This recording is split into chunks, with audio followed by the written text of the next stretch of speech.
Libercast presenta una producción de Libertópolis, donde nuestra misión es promover un mundo de personas libres y responsables en búsqueda de su felicidad. Creamos valor innovando, analizando y transmitiendo información e ideas. Día a día encontrarás los episodios de las emisiones correspondientes a nuestros programas. Contravía, todo a pulmón. Contravía por la tarde, más negocios y Liberviernes.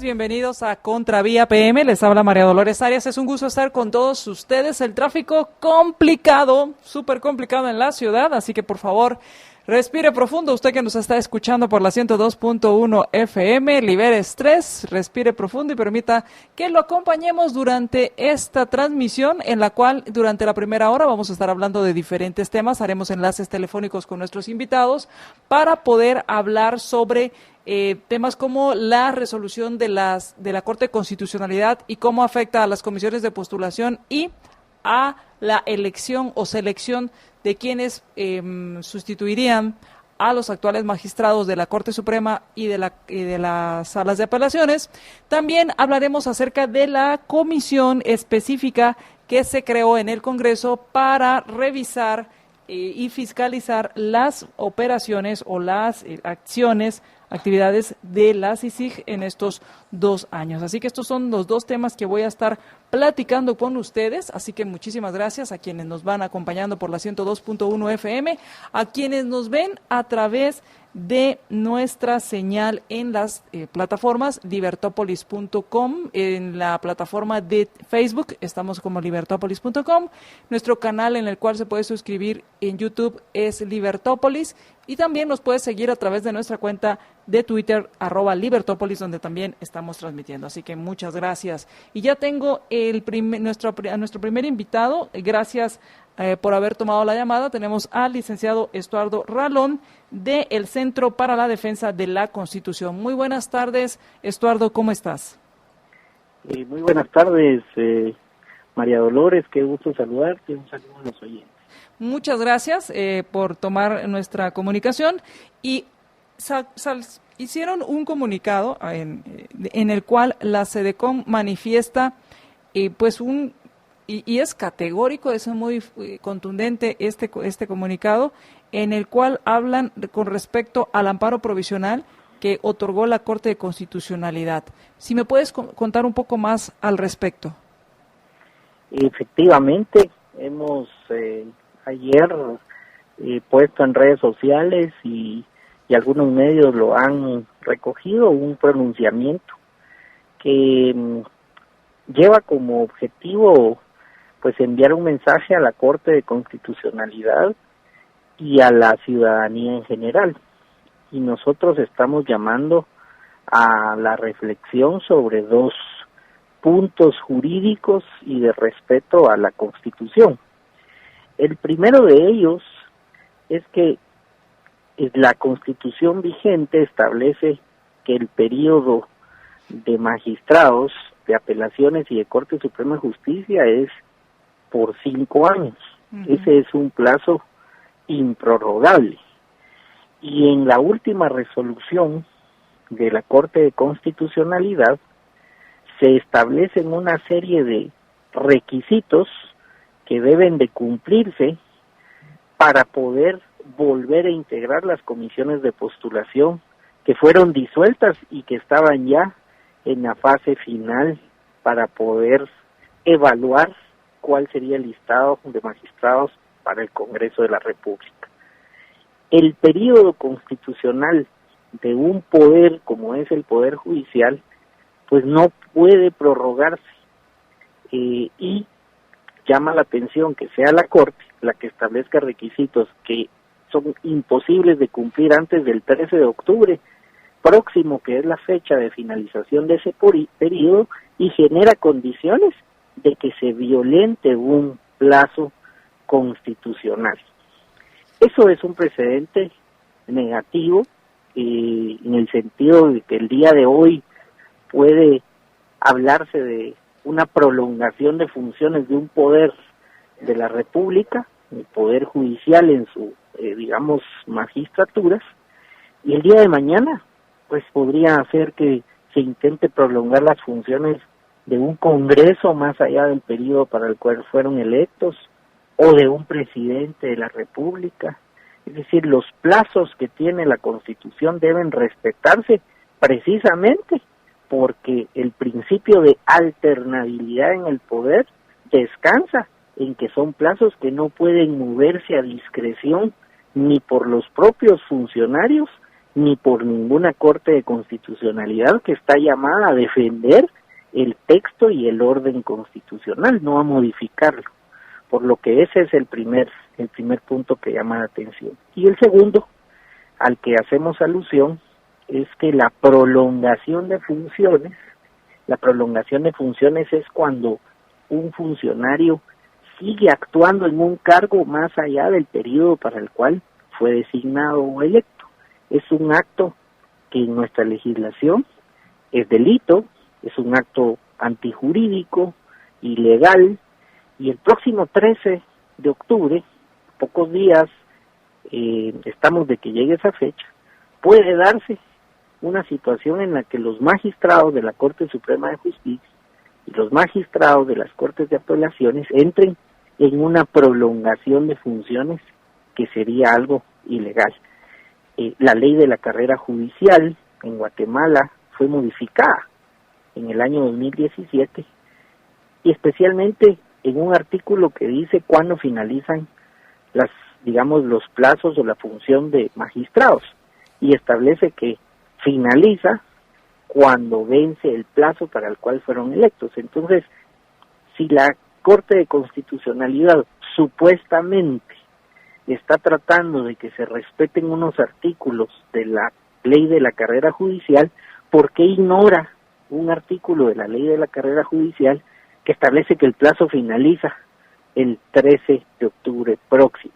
Es decir, está generando condiciones de prolongación de funciones y no podría la Corte, mediante un acuerdo o mediante un acto adicional en ese expediente, actuar por encima de la ley. La ley dice que el plazo finaliza el 13 de octubre y por lo tanto el fallo puede poner prácticamente en una situación de inestabilidad jurídica y de que se paralice el sistema de justicia porque no puedan actuar dentro del marco de la ley magistrados de Cortes de Apelaciones y Corte Suprema de Justicia. Por un lado, voy entendiendo, la primera parte que hablas es que el hecho de este amparo provisional que emitió la Corte, lo que está abriendo es la puerta a que se puedan solicitar o se pueda abrir la puerta a no cumplir con los plazos que establece la Constitución. En cualquiera de los plazos que están establecidos. Y hablabas, podrían ser diputados, cualquier tipo de estos nombramientos o elecciones o designaciones que tienen un plazo establecido. Esto es el primer precedente que se podría establecer si llegamos al 13 de octubre y no hay quienes sustituyan a quienes ya están.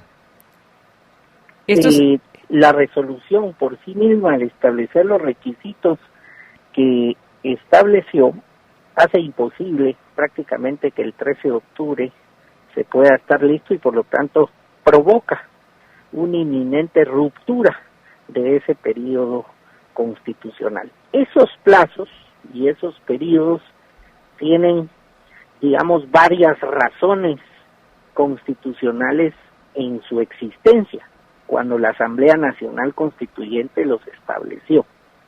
Uno de ellos es lo que se refiere a la alternabilidad del poder, pero otro de ellos es para que haya algún tipo de control cruzado o balance respecto a las funciones de cada organismo.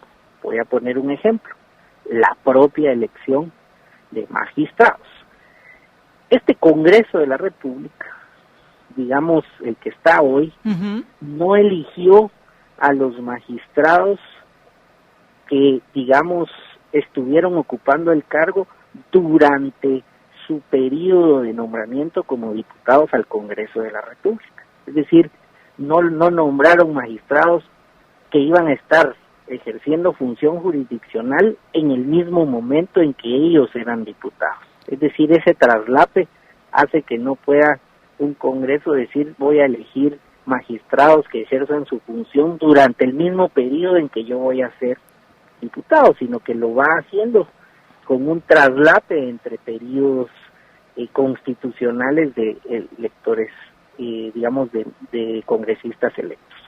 Si se rompe ese periodo, se tarda varios meses esa elección, y es el próximo Congreso de la República el que elige a esos magistrados, vamos a tener un aspecto en donde van a elegir a los magistrados que van a ejercer su función jurisdiccional en el mismo lapso de tiempo en que ellos sean diputados. Eso genera, pues obviamente, un menor control a que lo haga un Congreso anterior. Ese es el espíritu de la Asamblea Nacional Constituyente. De hecho, si eso llegara a pasar, es posible que el próximo Congreso elija a 2 bloques de magistrados en forma extemporánea y fuera del periodo constitucional a los magistrados que van a estar por 5 años, en este caso para completar periodo 4 años y fracción, y antes de retirarse posiblemente a la siguiente elección de magistrados. Así que no solo se lesiona un principio de alternabilidad en el poder, sino se lesionan algunos tipos de balances y pesos que quiso la Asamblea Nacional Constituyente, porque tan conflicto de interés pueden tener unos diputados como otros, de yo elijo al magistrado que va a ejercer su función en el mismo lapso de tiempo que yo voy a ejercer mi función como congresista. Ese tipo de situaciones es la que trató de evitar la Asamblea Nacional Constituyente. Son plazos perentorios, improrrogables, y por lo tanto generar condiciones para que se rompa con ese periodo constitucional es una violación a lo que quiso establecer la Asamblea Nacional Constituyente. Dos preguntas al respecto. La primera es, cuando se viola la Constitución porque es imposible cumplir un requerimiento que hace la misma Corte llamada a defenderla, ¿qué se puede hacer? O sea, esto ya es porque he oído y quiero saber si esto aplica, un golpe de estado técnico, por así decirlo. ¿Esto es, no es? ¿Qué es esto? Oye, lo que el artículo 69 de la Ley de Amparo establece a los magistrados de la Corte de Constitucionalidad es que son responsables, conforme a la ley, de las resoluciones que emitan. Y la Constitución les encarga a los magistrados que defiendan el orden constitucional. Defender el orden constitucional es hacer todo lo posible para que no hayan escenarios de rompimiento, para que si hay un plazo en la Constitución, ese plazo se cumpla, para que si hay un principio que trata de evitar conflictos de interés o que hayan principios que tratan de garantizar la alternabilidad del poder, se cumplan.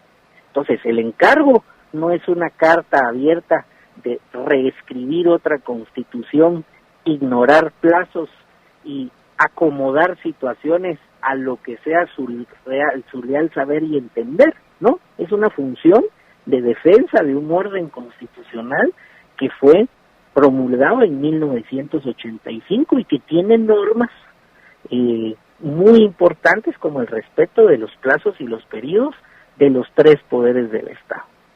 Tan importante es el periodo para el cual es electo un diputado, como el periodo para el cual es designado un magistrado, como el periodo para el cual es electo un presidente de la República. Recordemos que los 3 grandes poderes del Estado tienen periodos constitucionales improrrogables, y generar condiciones para que se rompa, eso es contrariar la Constitución y debilitar, pues obviamente, el funcionamiento normal de esos poderes. Esto también entonces abriría la puerta a por ejemplo, que los magistrados de la Corte de Constitucionalidad se mantuvieran más allá del tiempo establecido? Pues digamos que la Corte como tal, al establecer que se tienen que cumplir una serie de requisitos que cuando uno los evalúa son prácticamente imposibles de cumplir con un periodo constitucional, en este caso de los magistrados, está como estableciendo una excepción muy particular que genera un precedente que el día de mañana alguien puede invocar. No se puede hoy decir qué es lo que va a ocurrir, pero ya es una fisura en que un plazo que se tenía como improrrogable, como perentorio, se prorroga, y eso pues puede ser utilizado por una próxima Corte de Constitucionalidad. Recordemos que tenemos a veces la costumbre de personalizar quién está hoy en una CIA, digamos, emitiendo o una resolución o cumpliendo una función, pero lo que, digamos, como ciudadanos tenemos que ver es la institucionalidad, es decir, lo que el precedente de la institución, en este caso de la Corte de Constitucionalidad, está estableciendo, porque eso queda como un precedente que puede ser invocado en un futuro.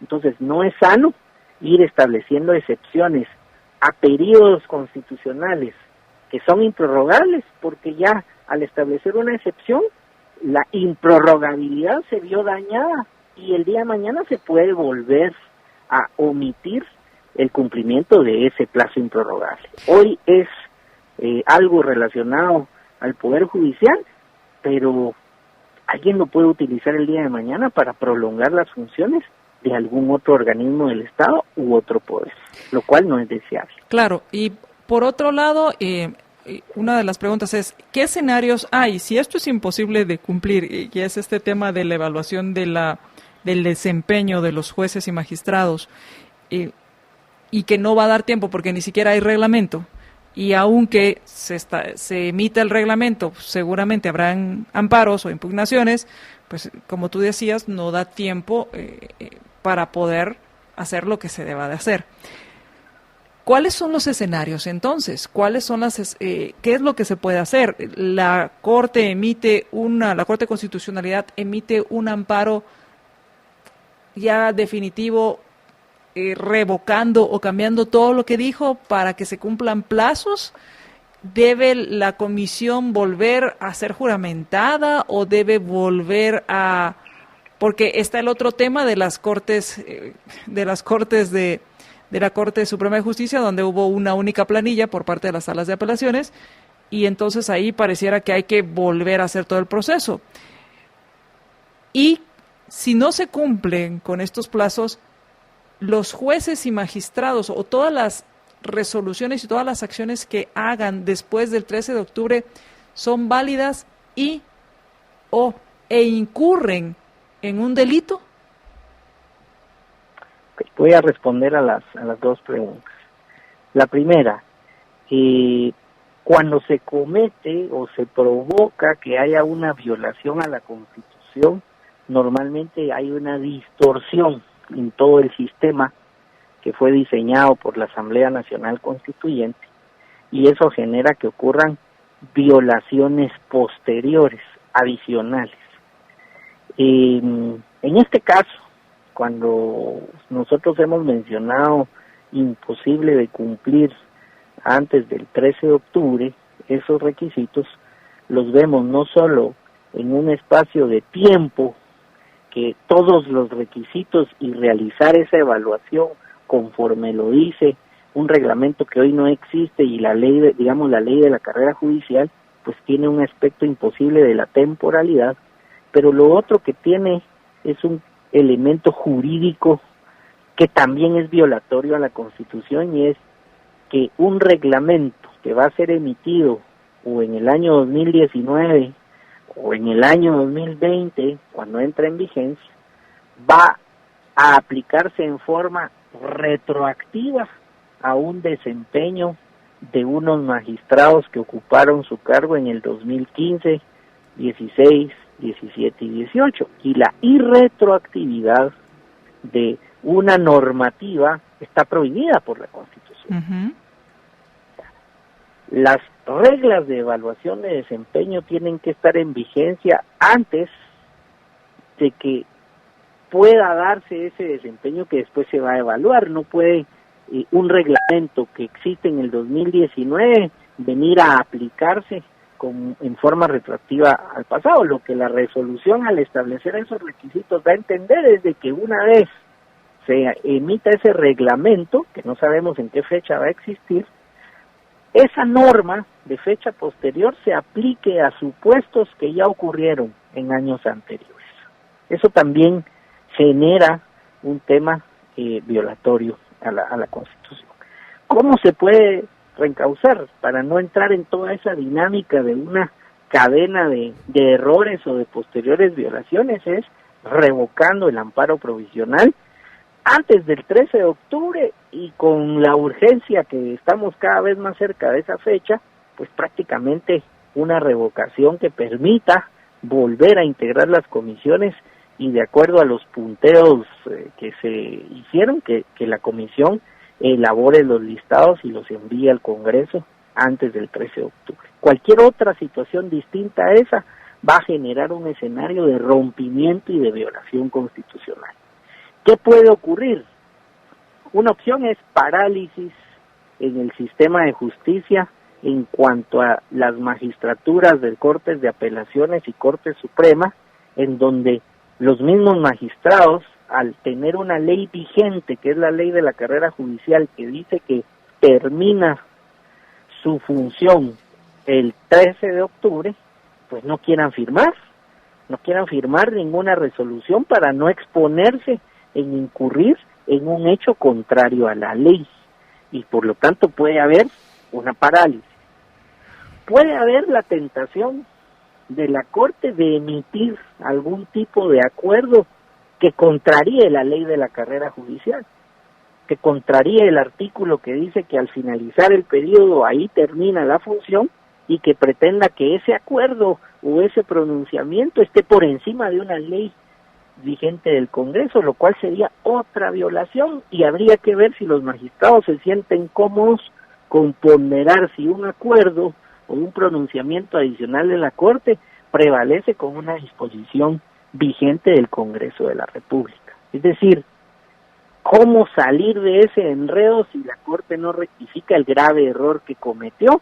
Lo que puede venirse es una cadena de ilegalidades que lo que genera es falta de certeza y que puede, el día de mañana, en una casación, en un amparo, con otra Corte de Constitucionalidad, porque recordemos que esta Corte finaliza en el 2021, pasar factura a aquellos que sí firmasen alguna resolución después de que ya no eran magistrados de una ley de la carrera judicial, vicios de forma en diferentes procesos que estén conociendo.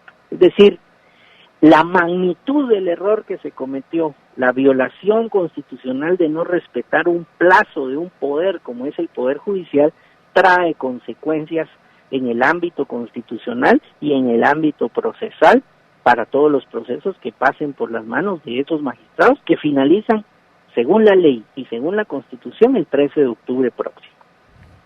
Pues muchas gracias, Estuardo, por haber tomado la llamada, y la verdad es que pareciera que no hay salida a menos que la Corte rectifique para poder cumplir con los plazos y no violar pues lo que se supone que se debe respetar, que es la Constitución. Así es, así que esperemos a ver cuál es el desenlace, pero es un hecho lamentable y es por ello que SEDECON ha manifestado su repudio a esa resolución que genera las condiciones de un incumplimiento a la Constitución y a un periodo constitucional de un poder del Estado como es el Poder Judicial. Muchas gracias. Buenas tardes. Hasta luego, buenas tardes. Platicábamos con el licenciado Estuardo Ralón, quien es del Centro de la Defensa, Centro para la Defensa de la Constitución, y nos comentaba todas las implicaciones que tiene estos dos amparos provisionales que otorgó la Corte de Constitucionalidad en relación a las comisiones de postulación tanto de la Corte Suprema de Justicia como la de las salas de apelaciones. Hay que poner mucha atención a este tema, no es cualquier cosa, es un tema muy delicado, algo complejo de ir entendiendo, pero por lo menos nos queda claro que los plazos, si se mantiene este amparo provisional, serían imposibles de cumplir y por consiguiente podríamos llegar a una parálisis judicial, a unos, diríamos en buen chapín, a unos chapuces para poder, pues si no arreglar, que no hubiera una parálisis del sistema judicial, lo cual haría que, a fin, como un chapuz, no sería algo correcto y sería algo violatorio a nuevas leyes y a la Constitución.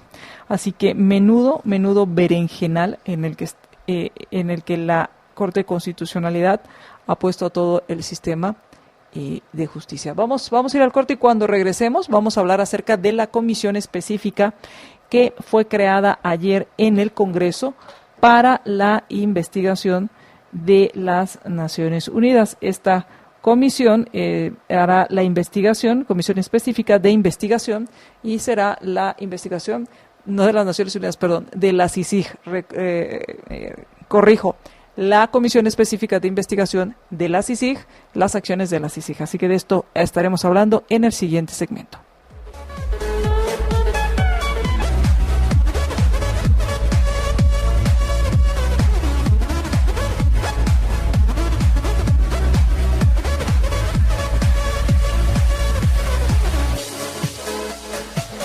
Regresamos a Contravía PM, muchísimas gracias, les habla María Dolores Arias, gracias por sus mensajes, muchísimas gracias a quienes ya están compartiendo nuestra transmisión.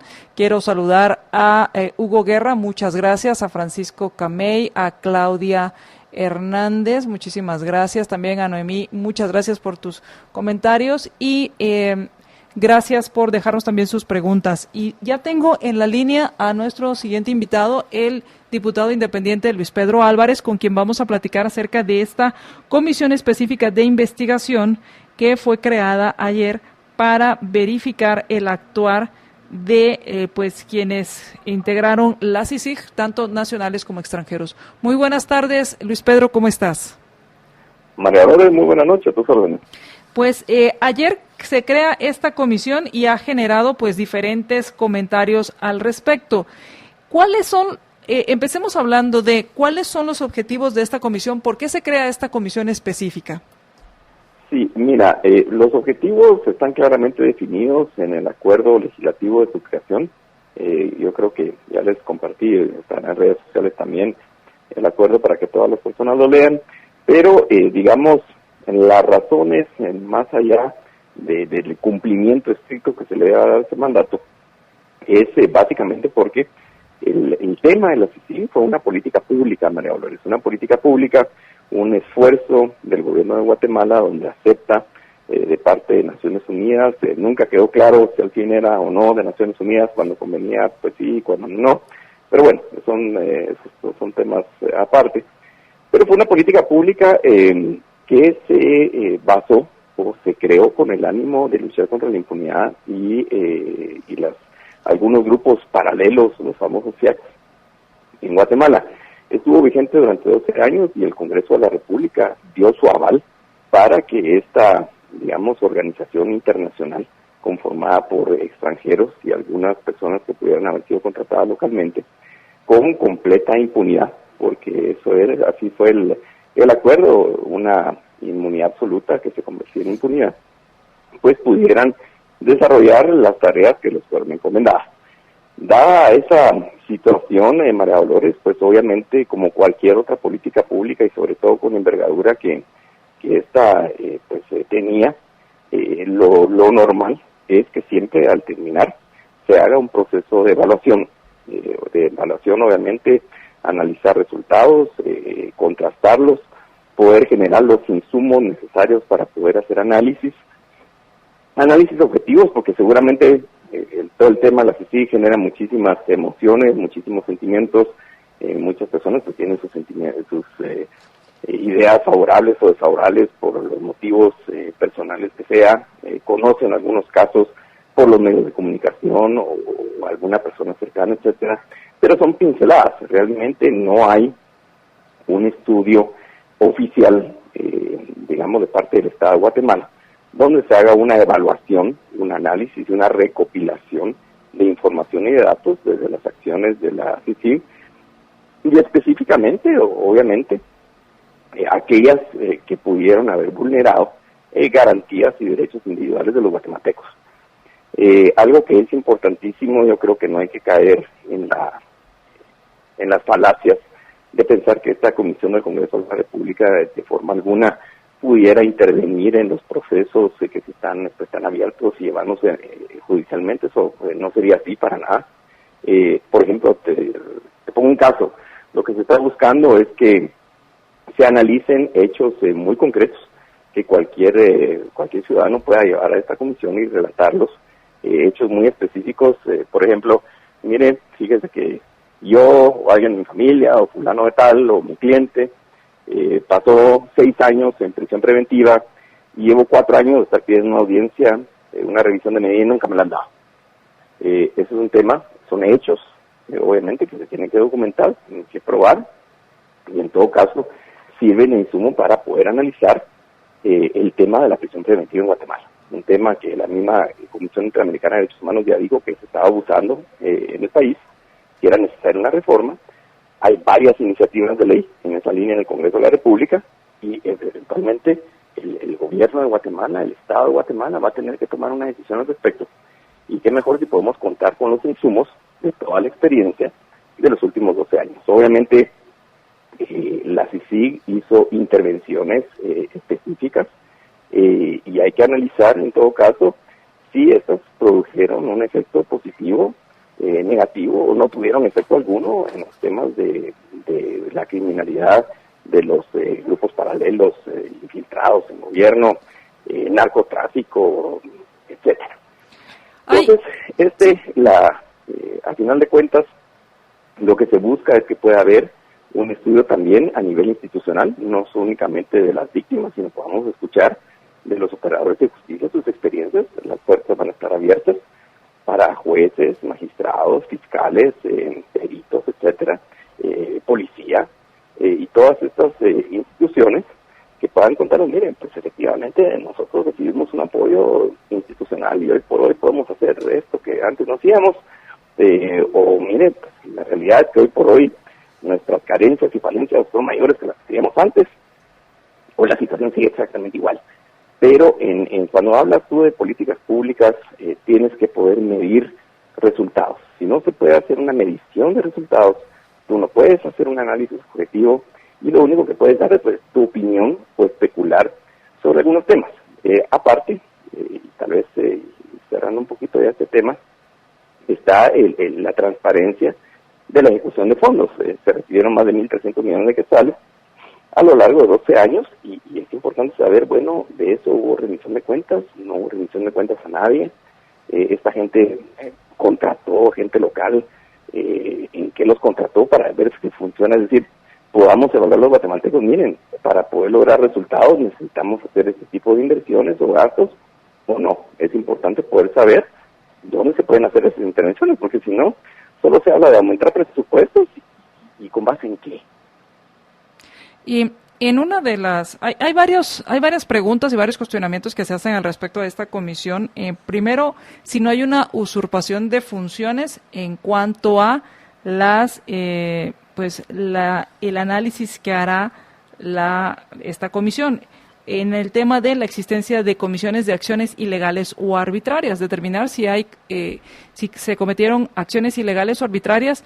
Una de las objeciones que hay al respecto es si se está usurpando las funciones, en este caso, del Ministerio Público. Recordemos que constitucionalmente el Ministerio Público tiene su propia función, que es el monopolio de la acción penal pública, es decir, investigar delitos. En todo caso, aquí lo que haría la Comisión del Congreso de la República es escuchar a personas que crean que se ha violado la Constitución. No necesariamente violar la Constitución o las leyes implica un delito. Pueden haber violaciones administrativas, violaciones civiles, y algunas malas prácticas que puedan ser que no estén fundadas en ley. Son temas que tenemos que analizar. Además, se analizan desde un punto de vista completamente diferente. No se ejerce una acción penal o una investigación en aras de una acción penal, sino en todo caso, como cualquier otro funcionario, si a los oídos de la comisión se tiene la noticia o se tiene información de que se ha cometido un delito, lo único que puede hacer la comisión es poner una denuncia ante el Ministerio Público. Eso es lo único que podemos hacer, no se puede hacer más. Y eso es una obligación que tiene cualquier funcionario público. Es más, aunque no se crea la comisión, cualquier ciudadano o cualquier habitante o cualquier persona de la República de Guatemala, con base en su derecho de petición, puede pedir audiencia a un diputado y puede ir a hacer una denuncia. Y si la denuncia, pues nosotros, como de hecho yo lo he hecho en fiscalizaciones anteriores, he hecho muchas fiscalizaciones, hice la de TCQ, hice la de muchos de contratos del aeropuerto, etcétera, y en las fiscalizaciones que hice, encontré que posiblemente había la comisión de delitos y lo fui a denunciar al Ministerio Público. Y esa es parte de la labor que hacemos los diputados día a día, esa labor de fiscalización, que no es investigación de orden penal, sino es puramente fiscalización, por ejemplo, de administración de recursos en la administración pública, que no es este el caso, pero que igualmente pueden en algún momento, si tenés conocimiento de que se comete un delito, pues lo vas a denunciar.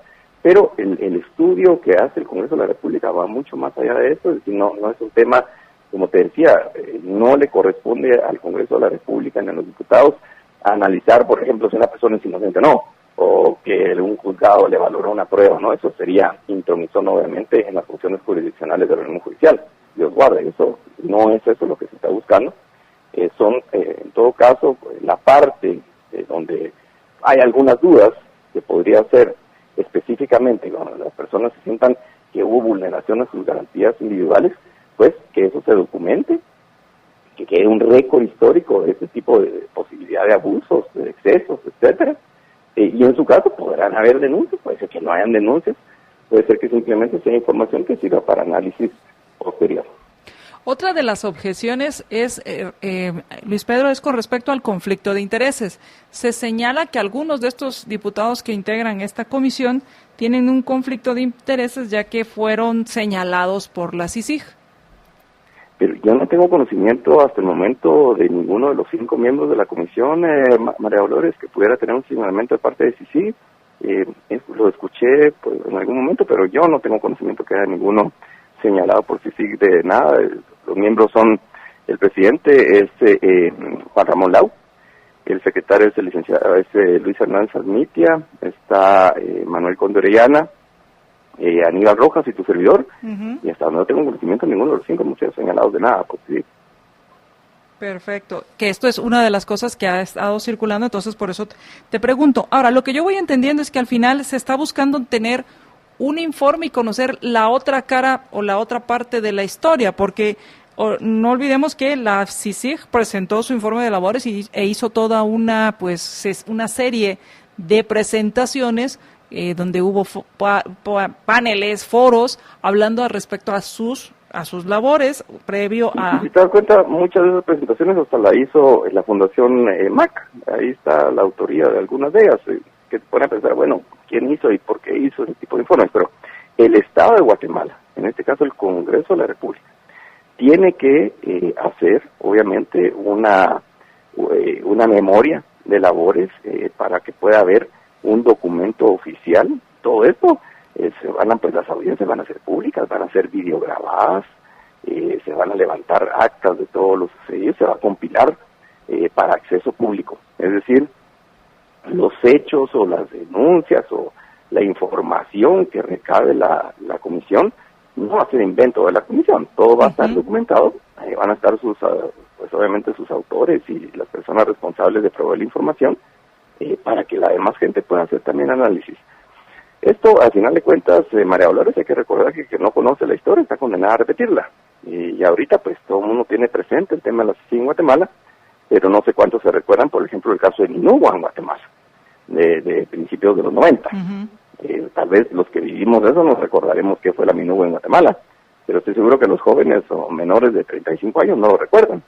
Y sí es importante que esto se documente para que haya una versión oficial, en este caso del Congreso de la República, porque el Congreso de la República le tiene que rendir cuentas al pueblo de Guatemala de haber avalado esta institución en su momento, que estuvo vigente durante 12 años en el país, siendo un experimento sui generis de Naciones Unidas, donde sí hay pues conocimiento de denuncias de excesos, de abusos, de arbitrariedades, y eso es importante. Nosotros que creemos en la defensa de los derechos individuales, creemos que es importante documentarlo para que se pueda dar a conocer y que esto se pueda estudiar también en el futuro.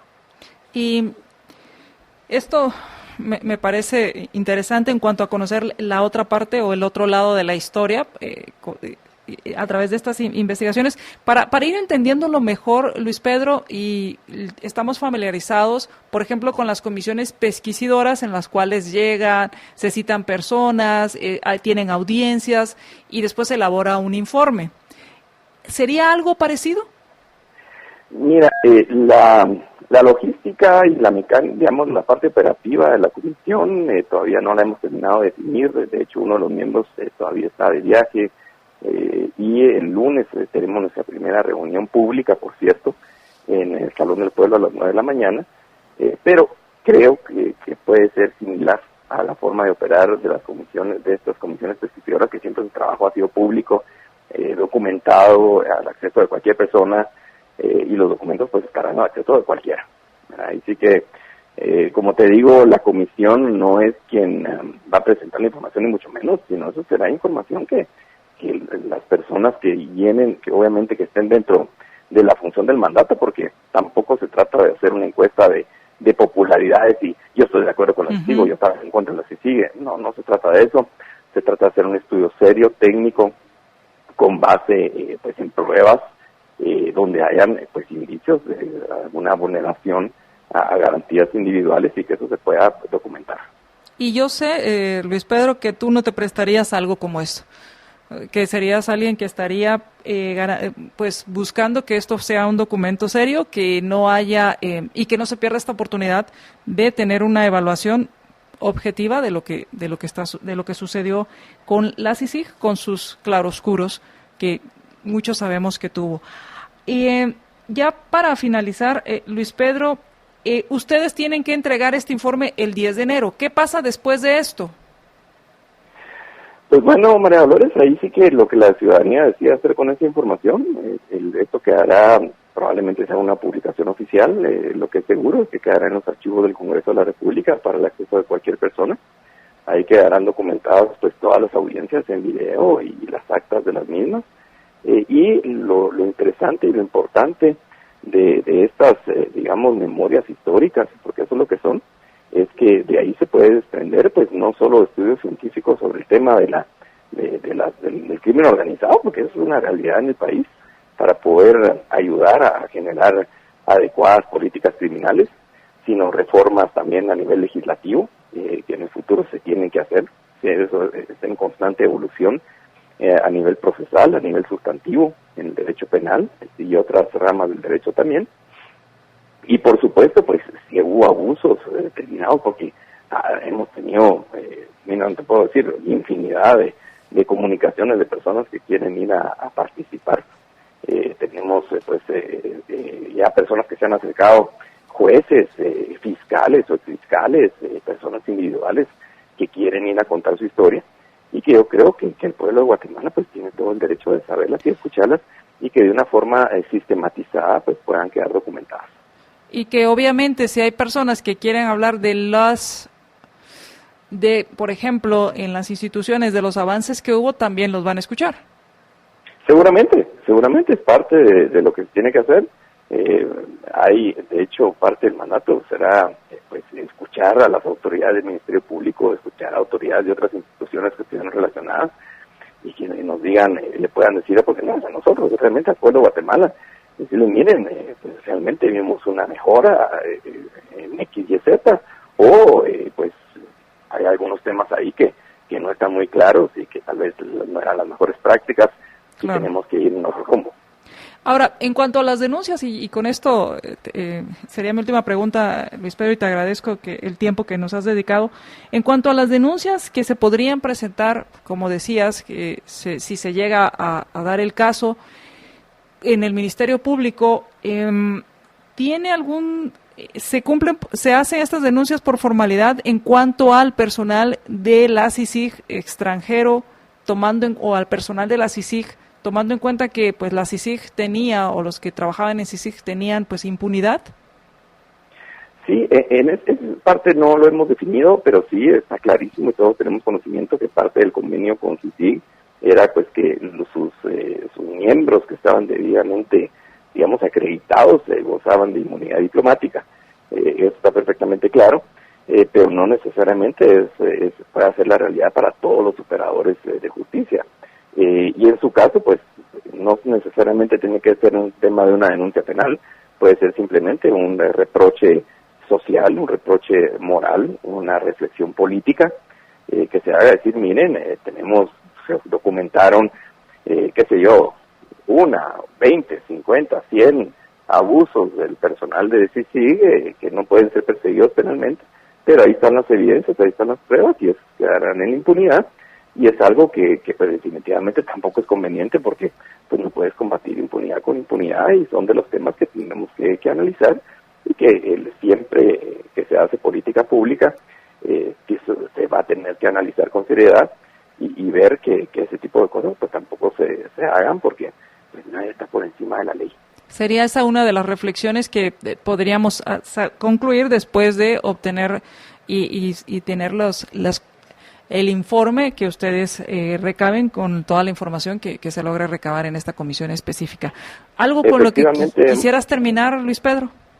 Sí, María Dolores, pues ahí sí que efectivamente nosotros no sabemos realmente cuál va a ser el resultado de estas audiencias públicas. Nosotros esperamos que haya buena participación. Como te digo, hemos tenido ya acercamientos de muchas personas que quieren pues presentar una situación específica. Vamos a definir el criterio para poder participar, en el sentido de que, como te digo, no se trata de ir a escuchar, mire, yo sí creo que hicieron una buena labor, o mire, yo creo que no hicieron una labor, que cometieron abusos. Pues no se trata de ir a tener ahí una charla como la podemos tener en cualquier reunión social, sino se trata de que sea un tema serio, de que si hay alguna persona pues que vea que sus derechos individuales pues fueron gravemente o seriamente lesionados, pues lo pueda presentar y presente la evidencia detrás de eso, y eso pues quede debidamente documentado y al acceso de todas las personas. Al final de cuentas, yo creo que si logramos, como es en mi caso, y estoy seguro que el caso de los colegas, el objetivo de que pueda hacerse un estudio serio, pues a las mismas Naciones Unidas le va a ser útil. Pues muchísimas gracias, Luis Pedro. Buenas noches, María Dolores. Hasta luego. Buenas noches. Platicábamos con Luis Pedro Álvarez, diputado independiente e integrante de esta comisión específica de investigación en relación a las acciones de los integrantes, tanto nacionales como extranjeros, de la CICIG. Así que esto es parte de la información. Ustedes pues pueden encontrar ya este acuerdo, en el cual el acuerdo es el 12-2019. Vamos a ir al corte y cuando regresemos concluimos el programa, en el cual pues vamos a hablar acerca de qué fue lo que dijo Jimmy Morales en la ONU, y además vamos a hablar acerca de quién está buscando le descongelen los fondos en Suiza. Vamos al corte y regresamos.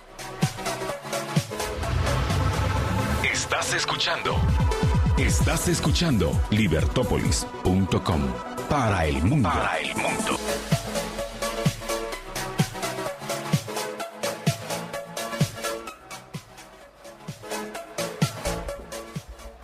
Muchas gracias a quienes ya nos dejan sus mensajes. Muchísimas gracias. Quiero agradecerle a Víctor. Muchas gracias por tus mensajes. A Hugo también, quien nos saludó y después pasó a la radio. Muchísimas gracias por mandarnos los saludos y pasar a radio.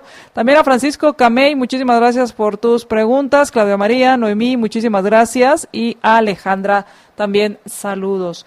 Bueno, ¿qué fue a decir Jimmy Morales a la ONU? Pues primero exigió que se rindiera cuentas y revisar las actuaciones de la CICIG. Le exigió a la ONU en esta 74 Asamblea General de la ONU, pues habló acerca de las actuaciones de la CICIG y pues le pidió a la Secretaría General de la ONU que presente a los países donantes una rendición de cuentas de cada centavo o de cada dólar ejecutado, y no ejecutado durante los 12 años de financiamiento de esa instancia. Creo que aquí, pues, independientemente si es CICIG o lo que sea, la rendición de cuentas no es uno de los fuertes de la ONU y menos, pues, si hablamos de un programa relativamente pequeño para ellos. Según Jimmy Morales, en declaraciones dijo: estoy seguro que esta rendición de cuentas ante los Estados miembros de la ONU sería muy positiva y altamente valorada por los amigos donantes que confiaron en un esfuerzo inédito de las Naciones Unidas que fracasó en Guatemala. Habló también acerca de, pues se quejó se quejó del funcionamiento de la CICIG, en especial del último comisionado, Iván Velázquez, el cual pues habló acerca de la polarización y de cómo utilizó un organismo de las Naciones Unidas, aunque no queda claro si era uno de las Naciones Unidas, pero él dice de las Naciones Unidas, que utilizó a esta organización, a este organismo, para fines políticos. Y esto es parte de las declaraciones o de lo que dijo en el discurso, aproximadamente de unos 30 minutos, que habló Jimmy Morales ante la Asamblea General de la ONU en Nueva York. Además, pues también habló de pues muchas de lo que él considera que son los logros de su gobierno. Habló de la biobarda como un tema en el cual se está ayudando a combatir la contaminación. Habló acerca de cómo Guatemala se convierte en un referente al prohibir el plástico y es ahí donde llegamos a la conclusión, o al menos pareciera que el acuerdo del cual estuvimos hablando el lunes pasado, pues era para poder decir algo en la ONU. Pero estas fueron algunas de las temas que tocó el presidente Jimmy Morales durante su intervención en la Asamblea de la ONU. Y quien busca que le descongelen sus cuentas en Suiza es Alejandro Sinibaldi, exministro de Comunicaciones. Solicitó a la justicia en Suiza que le descongelaran fondos que tiene depositados en bancos suizos, según la información de Swiss Info, quien dio a conocer que la justicia, que el juzgado denegó estas dos solicitudes, ya que están en dos cuentas, debido a que el juzgado de extinción de dominio de Guatemala había solicitado este embargo y según, como no tiene residencia en Guatemala, pues no se le estarían vulnerando sus derechos, por consiguiente, pues no considera que se debería descongelar estas cuentas. El primer recurso que presentaron los abogados fue en agosto y se resolvió el 13 de septiembre. El primer recurso fue presentado ante el Tribunal Federal, esto el 28 de agosto, y el segundo fue planteado el 27 de junio y publicado el 17 de septiembre. En la cual los jueces del Tribunal Penal Federal rechazaron la apelación que solicitaron en cuanto a decidir congelar estos fondos. Son 3 cuentas, al parecer, hay 3 cuentas que están localizadas en 2 bancos que están en Suiza y no se conoce el monto exacto, aunque se sabe, se ha revelado, se ha filtrado que una de estas cuentas tendría 60 millones de quetzales. Obviamente, dentro de esta solicitud, los abogados se cuidaron de revelar el paradero de su patrocinado, el señor Alejandro Sinibaldi. Pues estas son algunas de las notas y así las cosas con esta solicitud denegada para el señor Sinibaldi. Muchísimas gracias a quienes nos están escuchando, gracias por habernos acompañado, gracias Gerardo por tus mensajes, gracias por compartir nuestra transmisión. Vamos a nuestro siguiente programa, vamos a Más Negocios, donde estaremos hablando de varios temas y vamos a hablar también acerca de cuál es la principal habilidad que debe tener un CEO o un líder de una empresa. Y después, en nuestra entrevista con Sofía Hegel, vamos a estar hablando con Julio Godoy de Flosan. Vamos a hablar acerca de por qué los emprendimientos deberían tener una visión global. Así que acompáñanos en nuestro siguiente programa en Más Negocios y muchas gracias por habernos acompañado y haber compartido nuestra transmisión. Libercast presentó una producción de Libertópolis. Recuerden que si quieren conocer más de nuestros programas, seguirnos en las diferentes redes sociales, o si quieren ver nuestros programas y conocer a nuestros conductores e invitados, pueden ingresar en www.libertopolis.com. Recuerda suscribirte y dejarnos 5 estrellas para que continuemos trabajando en producir más podcasts de tu interés. Libertópolis, ideas con valor.